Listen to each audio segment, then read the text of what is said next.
ain't no rest for the wicked. There's no song for the choir. There's no hope for the weary. E oggi ti voglio leggere una pillolina molto bella, perché è una cosa che mi risuona molto e che faccio fare spesso io ai corsi aziendali sulla comunicazione. Quante volte noi abbiamo la franchezza di chiedere agli altri cosa pensano di noi? È una cosa che ormai faccio regolarmente, è una cosa che sempre di più trasmetto in aula, ai corsi, ai miei collaboratori. Siate franchi, dite ciò che pensate, nel bene e nel male, perché così comunque nel modo giusto potete aiutare una persona ad avere uno specchio, un feedback. Ascolta, un giorno un insegnante chiese ai suoi studenti di fare una lista dei nomi degli altri studenti nella stanza, su dei fogli di carta, lasciando un po' di spazio sotto ogni nome. Poi disse loro di pensare la cosa più bella che potevano dire su ciascuno dei loro compagni di classe e di scriverla. Ci volle tutto il resto dell'ora per finire il lavoro. All'uscita, ciascuno degli studenti consegnò il suo foglio. Quel sabato l'insegnante scrisse il nome di ognuno su un foglio separato e vi aggiunse la lista di tutto ciò che gli altri avevano detto di quella persona. Il lunedì successivo diede ad ogni studente la propria lista. Poco dopo l'intera classe aveva cambiato di stato d'animo e stava sorridendo. Davvero, si sentiva sussurrare, non sapevo di contare così tanto per qualcuno e non pensavo di piacere così tanto agli altri. Erano le frasi così tanto pronunciate e più frequentemente pronunciate. Nessuno parlò più di quei fogli in classe. La prof non seppe se i ragazzi l'avessero discusso dopo le lezioni con i genitori, ma non aveva importanza. L'esercizio aveva colto nel segno ed era servito al suo scopo. Gli studenti erano felici di se stessi e divennero sempre più uniti. Molti anni dopo, uno degli studenti venne a mancare in Vietnam e la sua insegnante partecipò al momento del saluto. Non aveva mai visto un soldato nella bara prima di quel momento. Sembrava così bello e così maturo. La chiesa era riempita dai suoi amici.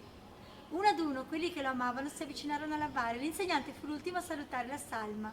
Mentre stava lì, uno dei soldati presenti le domandò: lei era l'insegnante di matematica di Mark?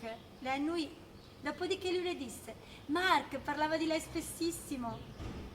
Dopo il funerale, molti degli ex compagni di classe di Mark andarono insieme a rinfresco. I genitori stavano lì, in attesa di parlare con la sua insegnante.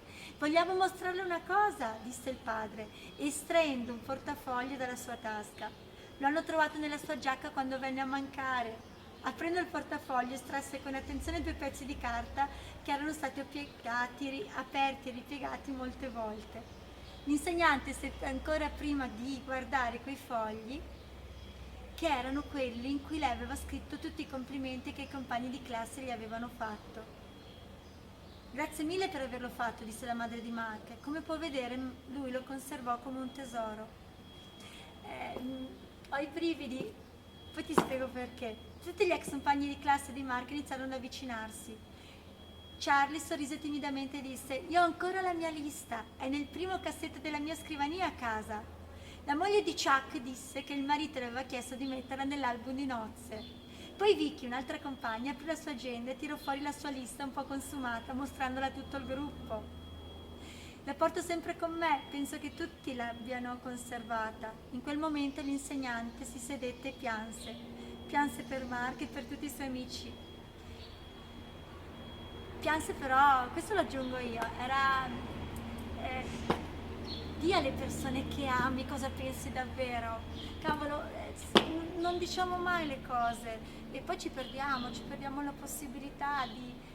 Ok, qualcuno può pensare che sia mieloso, qualcuno può pensare che sia poco positivo. Io ho imparato a essere me stessa, io sono esoldante, sono spontanea, esprimo sempre nel bene e nel male ciò che penso, dico sempre ciò che penso in positivo e ciò che magari può darmi un po' fastidio, sempre dicendo questa cosa mi fa sentire così. Non accusate mai, parlate di come vi fa sentire qualcosa.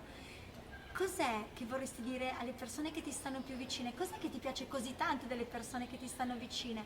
Ti lancio una sfida. Prendi il telefono, usiamo tante volte la tecnologia per stupidaggini, siamo sempre connessi. Prendi il telefono e scrivi un messaggio. Ti volevo chiedere una cosa, secondo te Cos'è la cosa che ti risuona più di me? Quali sono le mie caratteristiche positive che ti risuonano? Mi aiuti in questo? È un esercizio per capire qual è il mio specchio e che immagine do a te. E cosa secondo te potrei migliorare? E cos'è secondo te la mia qualità migliore? Quindi punti di forza, punti belli, cose da migliorare e il carisma, la cosa che ci fa, ci contraddistingue, ci caratterizza. Cos'è per te questo? Fai questo gioco con me, veramente fallo, te lo dico con il cuore. Punto di forza, quello che ricordi, i miei tratti positivi, le cosine un po' da migliorare su cui si può crescere, evolvere e il carisma. Cos'è questo? Fallo perché veramente ti potrei stupire. Buona domenica, ciao, ciao, ciao, ciao.